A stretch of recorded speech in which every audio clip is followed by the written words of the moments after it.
হ্যাঁ, বসে বসে কি ভাবছো তুমি থালা বেড়ে? না না, এই যে তোমার জন্য থালাটা বেড়ে রেখেছি, তাই ভাবছি কখন আসবে তুমি খেতে বসবে, তাই জন্যে এই যে সুন্দর করে বেড়ে রেখেছি। আর আজকে সবার পছন্দের জিনিস হয়েছে, সেটা একটু দেখিয়ে দেবো, ঠিক আছে? এই যে দেখো তোমার পছন্দের এই যে চিকেনটা বানানো হয়েছে, দারুণ হয়েছে না?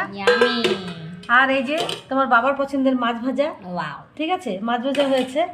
আর হয়েছে এখানে ডাল, ঠিক আছে। আর এখানে হয়েছে মাছের টক, তোমার বরের পছন্দ যেটা মাছের টক, ঠিক আছে। আর হয়েছে এটার মধ্যে আমাদের ছোট্ট মহারাজার ঝাল খেতে পারে না, তার জন্য একটু আঝালা বা ঝাল ছাড়া একটু তরকারি বানানো হয়েছে চিকেনের।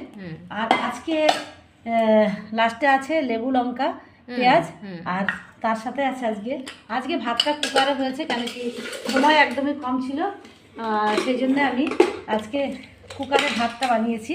সেটাও আবার এই যে বাসমতি চালের ভাতটা বানানো হয়েছে।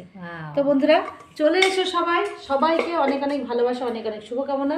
যদি ভালো লাগে তাহলে লাইক কমেন্ট শেয়ার করে সাথে থাকবেন, আর আপনারাও এগিয়ে যাবেন, সাথে আমাকেও নিয়ে যাবেন। অনেক ভালোবাসা রইল সবাইকে।